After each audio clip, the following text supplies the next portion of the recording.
Welcome to Surthrival, the podcast about befriending grief. I'm your host, Stacia Gaines. Listeners, I took a much longer than expected hiatus from this podcast. I found myself during the holidays just really needing a reset, time to think, reflect, look at what I've accomplished thus far and kind of what are next steps. um, I really came to this place of where do I want to go with this? Do I want to continue this? And I still don't have all the answers, but I just kind of put it out to my Vistage group, and my friend Robert Hill, who is with me today, he said, "Hey, let's talk." And after talking with Robert by phone, I thought, I want to give it another shot. So I still am not sure exactly where this is going to go, but I'm thankful to Robert for his encouragement and for him saying, you know, you've got something good there. Let me help you keep it going. Um, Robert is a very special person. Um, as I mentioned, he is in my Vistage group. For those of you who don't know what a Vistage group is, it's a group of business people who come together. We come together once a month and we help one another solve our business problems. And our Vistage group is a trusted advisors group, and it has been so very, very helpful to me as a solopreneur. And Robert has particularly, I say that particularly, It's a hard one. it's a hard word. He's been really, really encouraging. He's been a cheerleader for me. He was especially helpful as I got it started and as I dealt with issues. Excuse me. I've had a sinus infection, which is another reason Same I here. took a break. Yeah. But the thing that I love about Robert is he always has a unique perspective, always, no matter what the subject is. And he's thoughtful, he's encouraging, he's creative, and he's been such a trusted advisor of mine. And so not only is he my guest today, and he volunteered, but he is my producer for the day, and he's teaching Yes. me all the things, hopefully, that I need to Well, know. we're learning together. We're learning together. Yes. To be my own producer, and so Robert, welcome Thank to you. Surthrival. Thanks for having me. This is wonderful. Yeah. Yeah. So start by just introducing yourself to my audience. Who are you as a person? Tell us about your family, about Okay. your passions, your Yeah. business, all that stuff. Okay. Yeah. Sure. So I'm Robert, and thank you for the introduction. That was very kind. Um, I have a wonderful family. My wife, I met her in high school. We worked at the same grocery store and Aw. reconnected about a decade later and fell in love rather quickly. And my wife is just a wonderful person. And I have two lovely kids with her. And I have, I've like just the best life. I'm living the life that I never thought would be possible. I never dreamed of having this life. I feel very encouraged by my family. Um, you know, in that sense, I'm incredibly blessed. And for work, I'm my background is in producing things, kind of like this, but sometimes it's websites, sometimes it's art. That's my background. My family is full of artists. And recently, I've opened up a new business with a good friend, and we help people learn how to use artificial intelligence in their businesses. There's a lot that has changed in that space, and it's almost like a mixture of like business therapy and also kind of like helping people understand what's possible. And it all feels like producing an album in some way every time you Mm. help people. So I love what I do. Um, I love my family, some of my hobbies. I like making things. I like to produce things. So yeah, it's it's just a great Well, life. I'm so Yeah. thankful that you wanted to help me produce my Yes. thing. Well, what struck me is your consistency, and I know that's kind of ironic because you were just talking Yeah, just about talking about how I the break haven't that you been took, but consistent. that's natural when you make things. You know, sometimes people it could be like a lack of inspiration. It could Mhm. be you get sick, which you did. You could have some change, which I think you did too. But that's natural, and people typically fall off of podcasts after they make 4 to 5 and they realize how hard it is. And I think that Mhm. you're trying to figure out the logistics of creating episodes, which is very challenging. I mean, we figured it out together and it took us about half an hour to Yeah. even understand how the mics work. But it's possible, and yeah, I want to encourage you to keep going because I think you have something really special here. I think the coolest thing that you're able to do is to help people learn how to grieve Mm. properly, and it's a really good tool to have.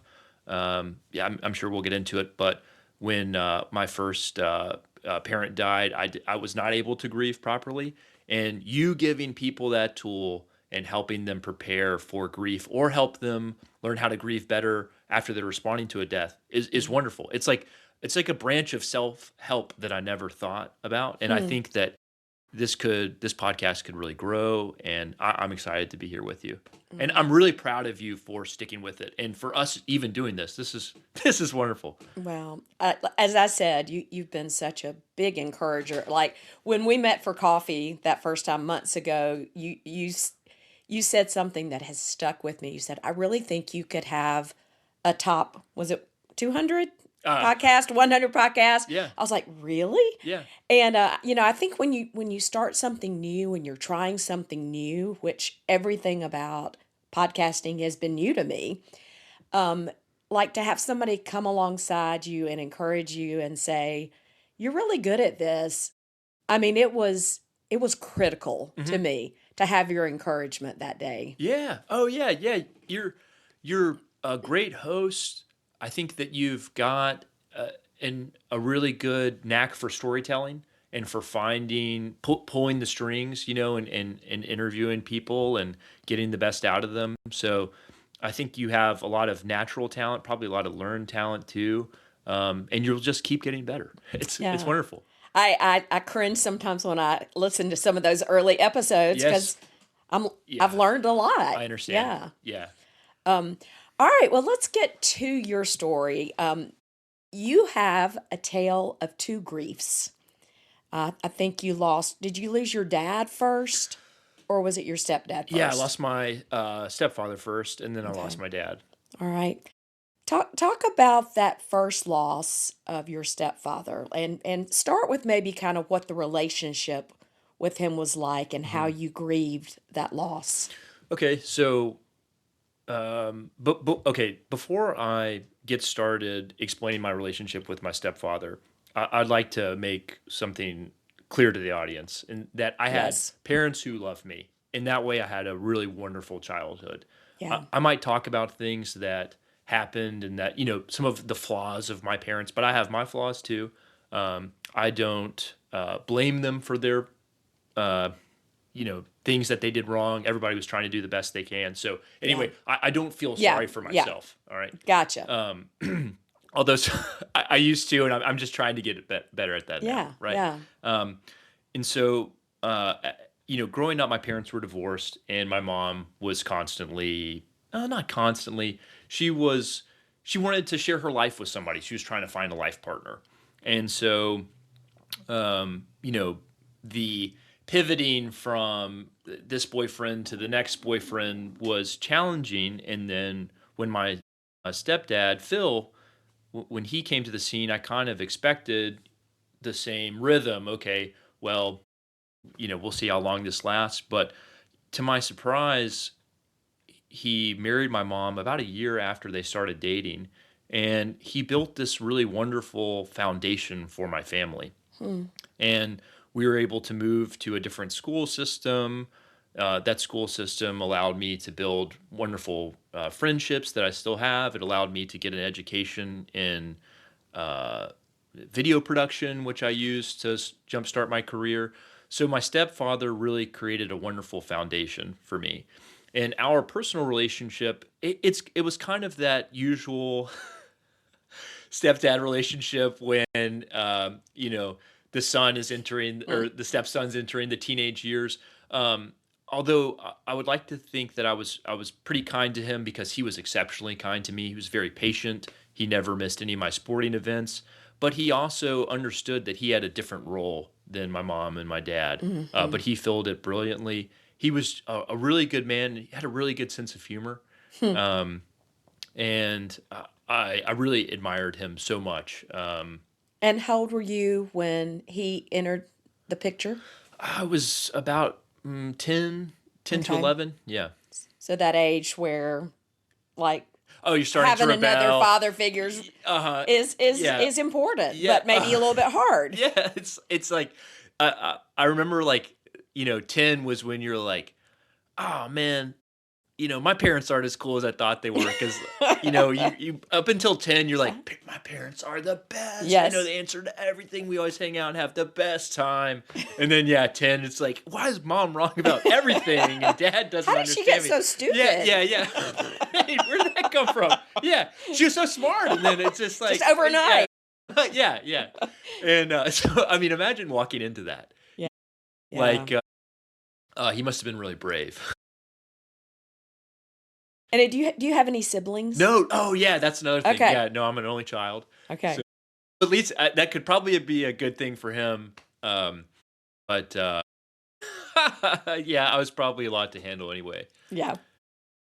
So yeah, so he married my mom. We built a foundation, and they lived their lives together. They had a wonderful marriage.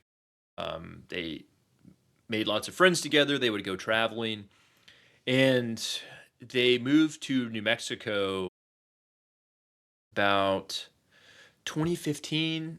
Okay. Let's say, to give the audience a perspective, they got married when I was about 11 or 12, and then they moved to New Mexico when I was in my 20s, early Okay. 20s. Okay. So when I went out to visit them the first time, my stepdad made a remark to me that they had moved out there for him to die there. And I was like, Wait, what? yeah, I was like, oh, what, you know, what's going on? I didn't realize that he had had health issues before, but I didn't realize that anything was so serious. But that's kind of when I found out. Oh, wow. He had That's a had, heck of a way to find out. yeah, yeah, just kind of like just throwing that out there in a Mhm. humorous way. But yeah, I found out that he was suffering from cancer, and they started the rhythm of treatment. And anybody who's lost a parent to cancer knows how that goes. There are ups and downs. There are moments of oh, I think we can beat this, and then moments that are sobering where the end kind of feels like it's coming. Right. um, one of the one of the I don't know, I guess it could be a problem, or one of the things that I observed from my parents is my my parents didn't mind a drink every Mhm. now and then. And my stepdad liked to drink, my mom liked to drink, my dad liked to drink. Everybody everybody was drinking. Mhm. And when they were my mom and my stepdad were dealing with this, I think they would drink a lot. And then when I was growing up, I would I would drink probably a normal amount of, like, what you would call like just a normal party going college student. But then I never really stopped, Hmm. um, because I kind of thought that it was normal. And Because it was for you. yeah, yeah, yeah, Yeah. you're right, you're right. Um, and when my stepdad and mom lived in New Mexico, um, and they were going through this period of um, trying to get my stepdad healthy. It was a lot to take while I was trying to grow my career and figure out who I was in my my 20s and what was I going to do with my life. And I just kept progressively drinking more and more, I think as a way to like almost ignore how difficult that was for them and Mhm. how sad all of that made me. And so I was unable to confront my feelings head on. It instead I ignored them. And I wouldn't say I recognized that I was doing that at the time, Right. but it didn't it didn't feel like I was being responsible. I remember that feeling. Mhm. Um and it honestly kind of still feels like a big blur. Hmm. Um that time period. Kind of And the grief fog. yeah, mixed with some Miller Lite. Yeah. Yeah. So Yeah, that'll do it too. yeah, so that that wasn't that wasn't the best way Yeah. to handle that situation. And Robert, a lot of people self-medicate Mhm. with alcohol, Mhm. especially after a death. Mhm. I mean, it just kind of helps you feel more numb. Numb is the best word. Yeah, Yeah, that's the like word that I was you looking don't for. want to feel, and Yeah. so like Yeah. you kind of drink until you don't feel sometimes. Yeah, you're exactly right. Yeah, and really I had a good life going for me. I was getting married, had a career that was I was working for startups and I was challenged at Hmm. work. But And yeah, then grief slapped you upside the head. yeah, it Yeah. did. Yeah, so when my stepdad died, I think the mixture of alcohol, the fact that I couldn't spend a lot of time with him, the fact that I couldn't help my Mm. mom, the fact that they were far away, it sent me into this spiral of depression. Um, and I think a lot of guys in their late 20s have this moment as well. Mm. It's almost like a pre-midlife crisis, right? Hmm. And it happened to happen right when my stepdad passed away, Hmm. and it was very difficult to recover from. And it's surreal to be talking to you here now and being so happy and having such a wonderful life because I vividly remember what that was like Hmm. and thinking, am I going crazy? What is going on? How do I get back to being a stable person? Right. And ironically, my stepdad had built this wonderful foundation for our family and had provided stability. And then it was like I was destroying that stability that he had Yeah. helped create. Yeah. Yeah. Well, made some big cracks in that foundation. Yeah. So how how did you get through it? Besides kind of numbing yourself, and you eventually obviously got through it because Yeah. you're happy Right. and Right. Yeah. today. So, um, luckily I was married and my wife is incredible. My wife suggested that I go to therapy. And, you know, I thought that I didn't need the first time we talked about it, I thought that it Mhm. wasn't necessary. Um, the whole like I'm too cool for this. I don't need it. And she was like, "Yeah, you should go." And my therapist was wonderful. Mm. Um, Such a patient man. And I remember I had a couple of sessions and we were talking and I mentioned alcohol consumption. He was like, "Oh, you never told me that you drink. Like, how much you drink?" And I was like, "Oh, like, 3 beers a night or something." He was like, "Oh, that's not normal, right?" And I was like, "Oh, it's, What? oh, it's not." He's like, "No, It's normal for me. people don't really drink that much, dude." And he's like, "Yeah, no, that's not like, yeah. I mean, of I don't criticize anybody for drinking alcohol. I went out to dinner with friends last weekend. We had drinks. There are still occasions when I drink too much. luckily I am not, genetically, I don't think I'm an alcoholic, but Mm. I just thought that's kind of what you did as an Yeah. adult. Like, oh, works hard. Now he drinks. And, you know, Work hard, yeah, play hard. yeah, every night. Okay. So yeah, so like when my therapist brought that to my attention, I was like, oh yeah, yeah, he's right about that. Yeah. And so I just kind of stopped drinking less, and that helped me create a stable foundation for everything Mhm. else. Yeah. Um, So then you could feel. yes, yes, Yeah. yeah, and then the feelings were harder, you Of know, course. Yeah. and that's when you have to like be honest with yourself and Mhm. confront a lot of a lot of things that you're sad about. So number one, I'm all about therapy. Like Mhm. my therapist had, like, she saved me. Yeah. Um, thank What thank what do you mean by? Well, I mean, so I was seeing her before Matt died, and because I was talking to her about the issues and things that I was dealing with, when he died, I was in a better space. Like I Mhm. had done a lot of the hard work, and I just continued the hard work with her help.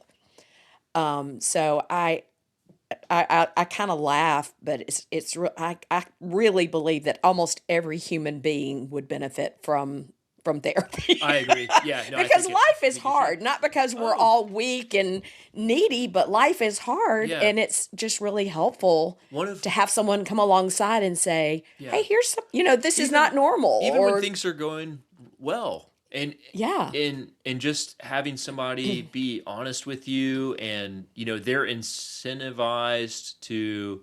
Sometimes there might be some uh, incorrect incentives in therapy, but that's a different story. But I think that they're here to help you build tools for yourself. Yeah, exactly. Yeah, it's wonderful. One of my best friends is a therapist, and he'll kind of talk me through some of the mental exercises that he helps his clients with, and it's uh it's really eye opening that you can have tools inside your mind Mhm. just by thinking about different And perspectives. do you And use those?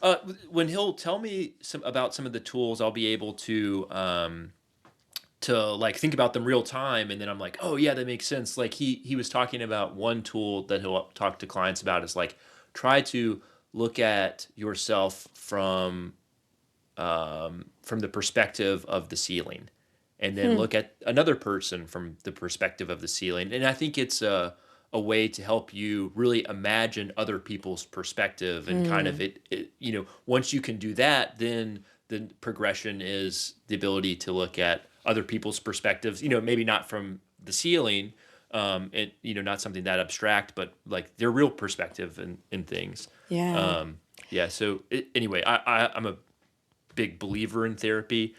I lean towards in-person therapy. Mhm. Um, Now I'm kind of ranting about my thoughts on therapy, but Well, my therapist is by video, so we oh, get to okay, see each other's okay, face, okay, and yeah, yeah, okay, so it's, I mean, she's not in town, and she actually, it was through my employer's EAP.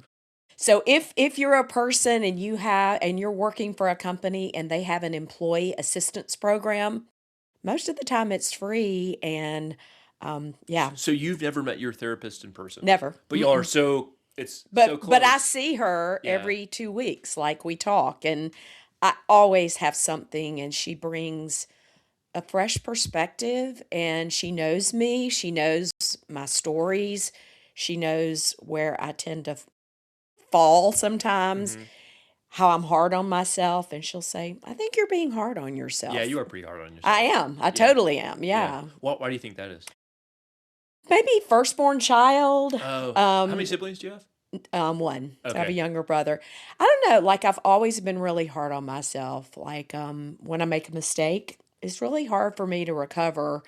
And maybe that's why with like surthrival, it's like, oh, I've missed 2 episodes now. Maybe I'll just quit. Yeah. But thank goodness you said, well, why Yeah, don't you not? because nobody is.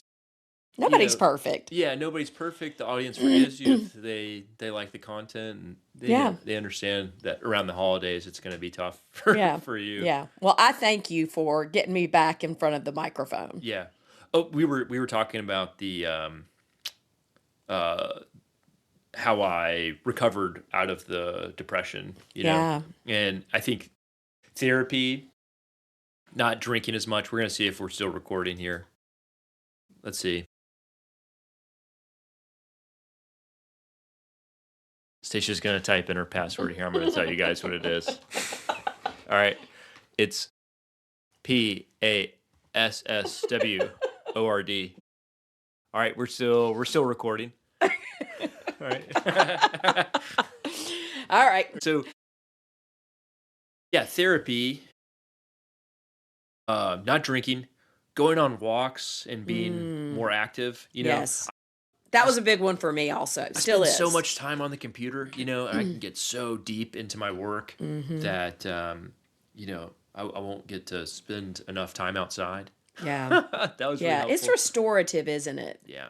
I don't know. Is it like breathing fresh air? Is it nature?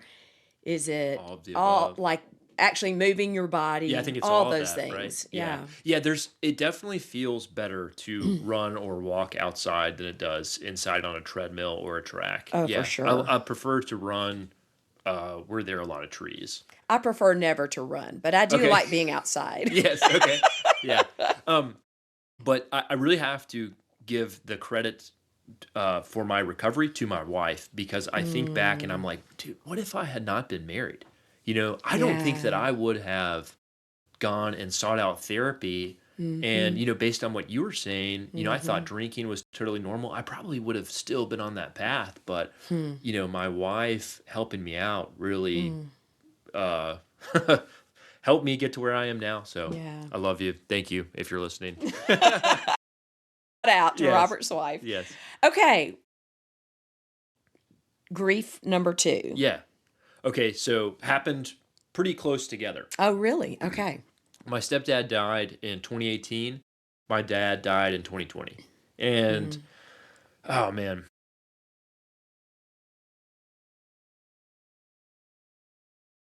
it's hard for me to talk about my dad,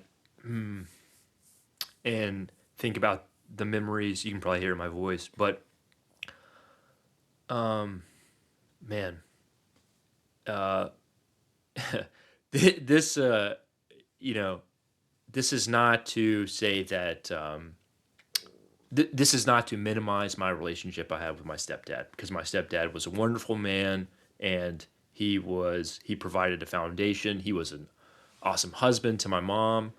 We had a great relationship, and you know that it's just two different relationships. My, Right, my right. dad was like my best friend. I talked to him on the Mm. phone every day. Um, Are you like your dad? oh, I don't. Probably in some ways. He was really creative, wasn't Yeah, he? And your yeah. your mom was too, though, right? Or your No, my mom my, is? my mom my mom is actually a really my mom in another life would have been a computer scientist. Okay. Yeah, she's a really good mathematician, and was really good with computers. Probably should have moved out to Silicon Valley and been a Wow. software developer. But It's a very my left my brain. yeah, my stepmother is really creative. And my wife is really creative, and other parts of my family Hmm. are artists, or curators or Mm-hmm. producers of art. But yeah, my dad was creative. He owned a pretty crazy art gallery in Birmingham. He ended up Hmm. getting run out of town because he was showing crazy art. That's kind of what my dad did. My dad liked to challenge people. My Mm. dad taught me to question everything, Yeah. um, to not take authority so seriously. My dad was always playing pranks on people. One of the things that struck me about my dad was that I could tell when his friends came out to visit and hang out with him, he was like that person's best friend. Mm. He was everybody's best friend. And after he passed away, everybody, shared as much. And it was exactly like what I thought.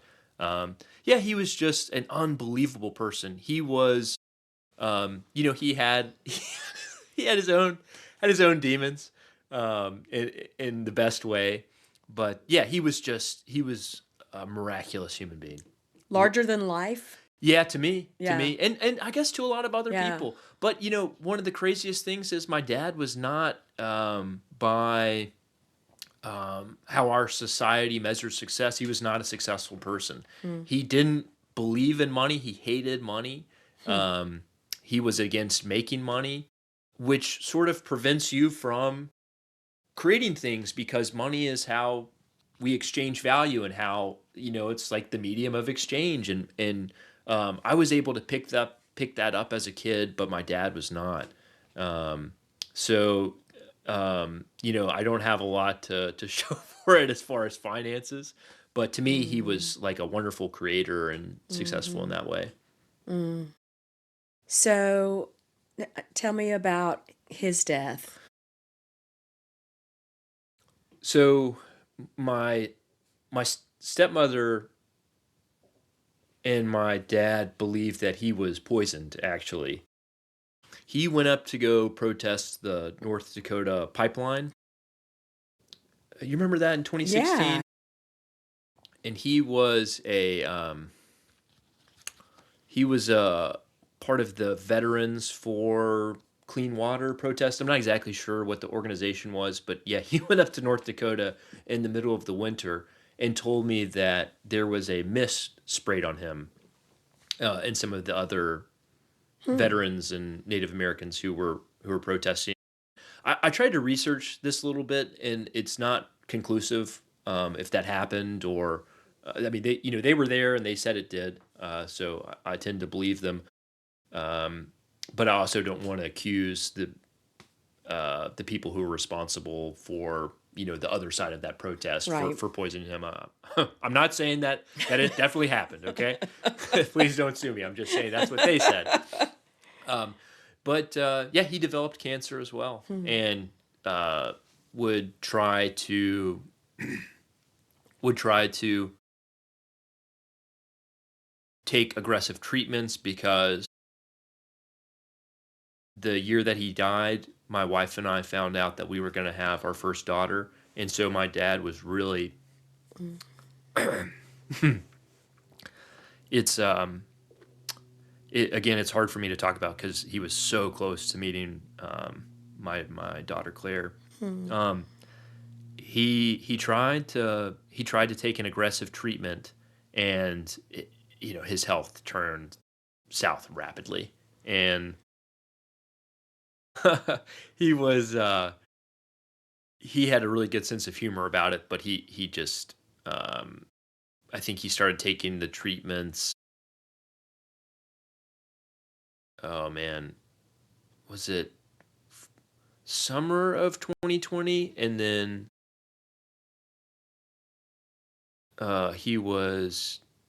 he died in November, so just a couple of Oh, months. wow. And then Um, when was Claire born? she's born right around Christmas time that year. Mm. Yeah, so missed her by about a couple months. That must have been so bittersweet. Like you were so excited for the Yeah, birth of your first child but and it yet was it was kind of like a sad. cosmic exchange of Hmm. Yeah. energy or like a soul, Yeah. like Yeah. one is leaving, another one's coming in. Hmm. And so the happiness for my daughter helped us and Hmm. gave us something to look forward to. But what was different about when my stepfather passed is I wasn't drinking a lot. I was Hmm. getting plenty of exercise. Um, I was able to talk to him about how all of that was making me sad, and Hmm. was able to tell him that he was my best friend and Hmm. all of this stuff. So So you were very intentional yes, with your dad's death of making sure yeah, you had no regrets, that you had yeah, said yeah, things to him. yes, Yeah. yeah, and just confronting how crazy it is that we're talking, but we're not going to be talking, Hmm. a year from now. Yeah. And it when it happened, it was very difficult, but it wasn't like it shattered my life or Hmm. that I go back to work and be a good spouse and be a good friend, and I was Mm, able to still do all of those things pretty quickly thereafter. mm. Um, you know what? Actually, another thing that I thought about is my dad did have a funeral. Um, my stepdad did not.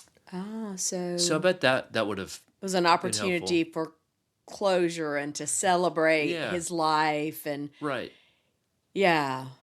It's funny, my mother-in-law did not want she did not want a funeral um and and I've had other family members like an aunt who didn't and it's just hard on the survivors, those who love them to not if they don't have an opportunity to really I don't know, this sounds corny, but say goodbye. Like Hmm. there's something that provides Yeah. this person mattered. Hmm. Their life Yes. mattered. Yeah. Here's how Oh, their well life said. mattered, and we're gonna miss Hmm. them. And you get to do it with other people you love too. Right. Yeah. There's comfort in Hmm. community and Yeah. doing it together. Hmm. Yeah. Yeah. And it's like, it kind of puts a bow on that initial grieving process too. Yes. Like, the first couple of days or the first week is the hardest. And then, Hmm. hopefully you're able to have that closure. And then, Yeah. from there, it's like, okay, now I kind of have to get back to, to the real world. Right. Um, yeah, that's good. I had never really put much thought into that until talking here with you now. Good. Um, so differences between the two. Of course, it was a different relationship. Hmm. Your stepdad came in when you were 10 or 11 and provided some stability and your mom was Hmm. happier Yeah. and he was a good father figure. Oh, wonderful. Um, with your dad, you had a best friend, Hmm. someone that inspired you Hmm. and someone who I think had a lot of influence on who you became because as you described your dad, I Hmm. see a lot of those qualities in you, Robert. Yeah, thank That you. creativity and that different perspective, a different way of seeing the world and asking questions and not being content with the status quo and just always being in a non-confrontive way able to ask the right questions. And I think it sounds like you might have gotten that from your dad. Yeah, yeah. Thank you for saying that. Yeah, one of the cool things about being at the dinner table, which when I was growing up, my dad said, "Hey, nobody wants to hear the 8-year-old talk at the dinner table. So just shut up and listen, and you might pick up something. Seriously, just listen. For once in your life." Um, but he, him, they would have disagreements. There wasn't this, the social exchange when you're like, How are you doing? Good. How are you?" And it's Yeah, like so it's like fake. kind of like this dance, Yeah, right? It's maybe it's not even that it's fake. It's not a it's you're verbally communicating, but you're not having a conversation. There's no information shared. right. Um they My dad and his friends would share information. Hmm. They would agree about some things, disagree about some things in front of a child, and like talk about things that might make somebody uncomfortable for a little bit, but then talk it out. Real conversation, Hmm. and that's like my favorite thing to do is just talk to people, learn about them, and like the art of conversation. If y'all could see us right now, Robert is in my mother-in-law's rocking Oh chair. yeah. And I'm sitting I mean, I'm sitting, I've got my legs crossed and my slippers on, Uh huh. and we are literally having a conversation Yeah. and learning about each other. It's not performative, right? This was what Right. makes this interview really fun is there's this is just like a conversation we would be having at a coffee shop or at lunch, Mhm. except it's it's about a sad subject. I guess it'd be a little Yeah. bit strange if you were like, what was different about Whoa! about your stepdad's death compared to your dad's But death? we can still laugh in our Yeah. grief and tell stories, and Hmm. that's another thing that I think saves us is remembering remembering them, Yes, yes. Laughter. laughing about Yeah, things that are laughing. funny. Laughing is the best medicine. Yeah, I agree with you.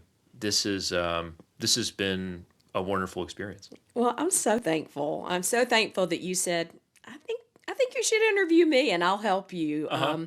I really value you as a friend, Robert, and so thank you for sharing your story, which I know was hard at times, and for Yeah. being vulnerable. And I really appreciate it. Oh yeah, you're welcome. Yeah, this is great, and I think you you could potentially become part of the grieving process as well.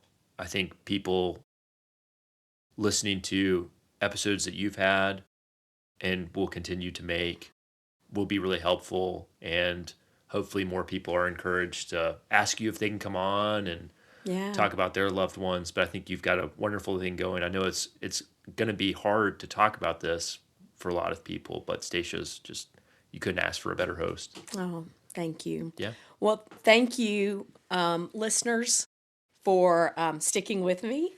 And I really do value your feedback. So if there are things that you want me to talk about, if you want to come on and talk, I'm very open. And my only goal in this endeavor is to help others who have suffered loss. That is truly the only goal. I am very thankful for how the Lord provided community for me, ideas for me, and I just want to share that with others. So, thank you for listening, and I'll see you in a couple of weeks. All right. Thank you.